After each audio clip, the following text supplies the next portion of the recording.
Et un citoyen libre, mais là, derrière ces murs, il faut se dire que ça se présente d'une manière tout à fait différente.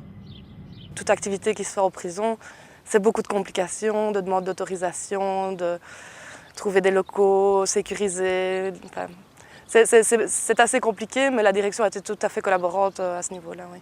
Vous êtes peut-être quelqu'un de très occupé, ayant de hautes responsabilités et très peu de temps libre. Dans ce cas, est-ce possible d'être bouddhiste? Nous avons rencontré quelques personnes à ce sujet. Regardez. Je m'appelle Carlo Lux, je suis l'administrateur délégué et cofondateur du Centre d'études tibétaines, Samye Dzong, Bruxelles, qui a été créé en 1977. J'ai en effet une vie bien remplie, comme je fais à Saint-Gilles des finances, de l'état civil, des travaux publics, de la mobilité, de la propreté, de l'informatique et en plus donc le travail pour la consolidation de Bruxelles comme capitale de l'Europe, donc là c'est pour la région, et en plus le centre d'études tibétaines où on organise quand même pas mal d'activités. Sans avoir la pratique et la philosophie du bouddhisme, je ne serais pas capable de le faire. Je ne dis pas que je fais les choses bien, mais je crois que le bouddhisme et surtout la pratique, la mise en pratique de ce qu'on appelle les 6 paramitas, les perfections, donc la générosité, la patience, la persévérance, l'éthique, la concentration méditative et la sagesse, ça m'aide énormément pour mener à bien mes activités. Le bouddhisme est quelque chose qui est accessible à tout un chacun, qui n'est pas nécessaire de changer de boulot, d'abandonner sa famille ou d'abandonner sa profession, de se retirer seul et d'être, que ce soit un repli sur soi, c'est pas du tout ça. C'est au contraire une ouverture sur la société.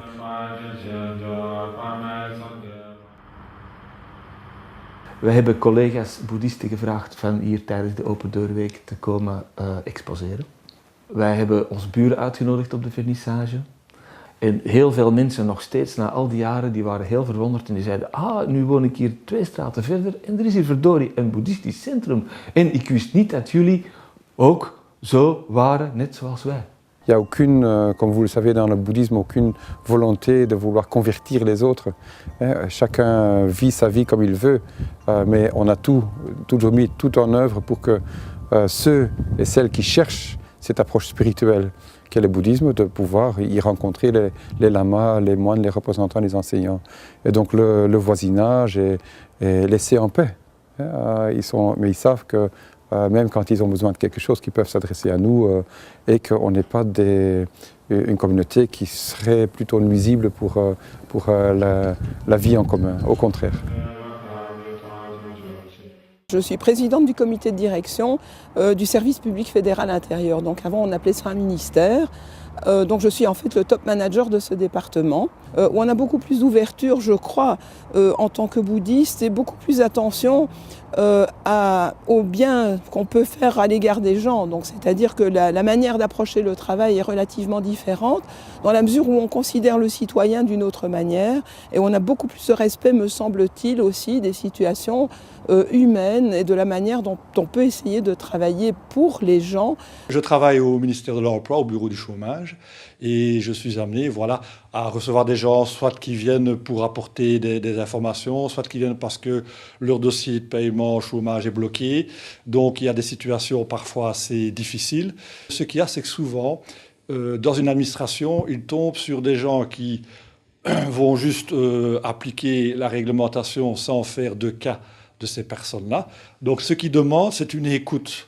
Et déjà, même si le problème, je ne peux pas résoudre à leur place, le fait qu'ils savent être entendus, ben ça leur permet de se reprendre en charge. C'est ça le principal. Grâce au Zen, j'ai une ouverture qui est là et qui concrètement m'aide dans mon travail de tous les jours. La deuxième chose, à mon sens, qui est très importante, c'est l'approche des collaborateurs, les gens avec lesquels on travaille au quotidien. et où l'approche n'est plus tellement de considérer les gens comme ce qu'on appelait traditionnellement des ressources avec lesquelles on travaille, mais plutôt un potentiel à développer, donc des gens qu'on veut être à la fois efficaces mais surtout heureux. C'est la même chose au niveau des besoins d'un ministre, au niveau des besoins du citoyen ou de l'État en général. Donc quand on a cette empathie-là, je crois qu'on est bien parti, qu'on fait du bon boulot tout simplement.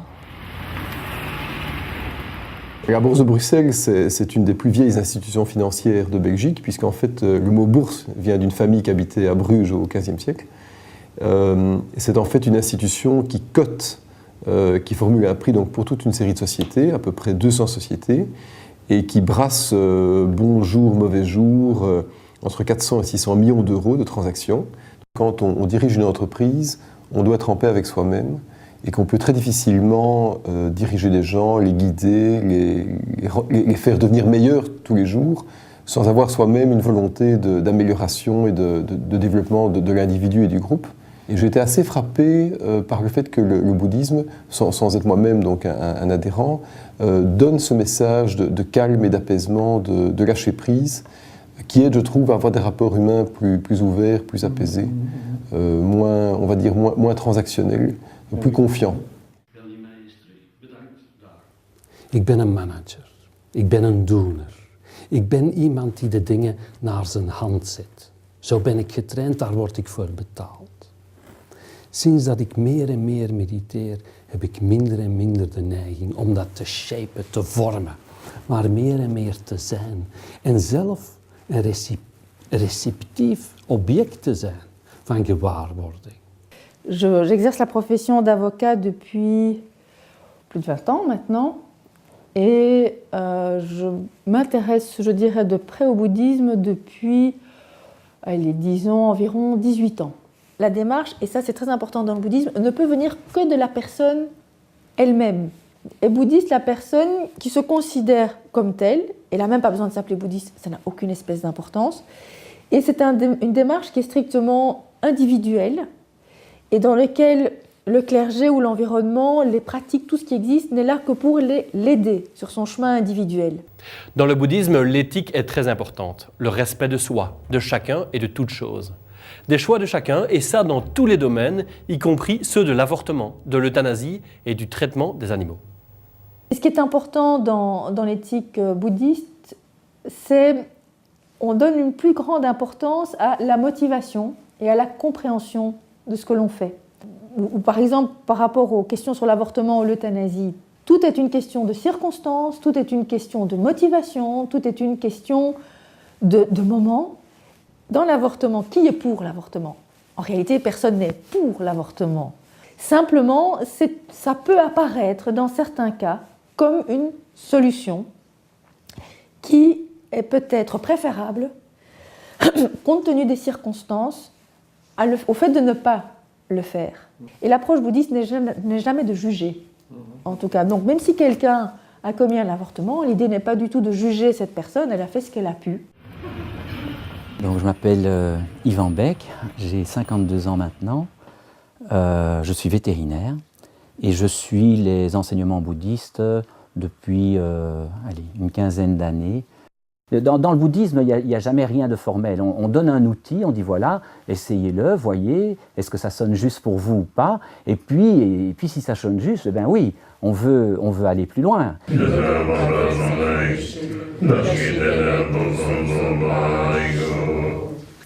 Le principe fondamental du bouddhisme, c'est de nous amener à regarder, à se regarder soi, à regarder l'autre et finalement à regarder la réalité de la vie avec un œil totalement différent. Et effectivement, la voie que j'ai choisie ou qui m'a été permis de choisir est cette association qui s'appelle Planète Vie, qui, on pourrait le dire comme ça, a vraiment un regard éthique dans les relations entre l'homme, l'animal et l'environnement. Quel est le rapport de l'homme à la vie et quel est le rapport de l'homme en tant qu'espèce vivante avec les autres espèces vivantes, hein?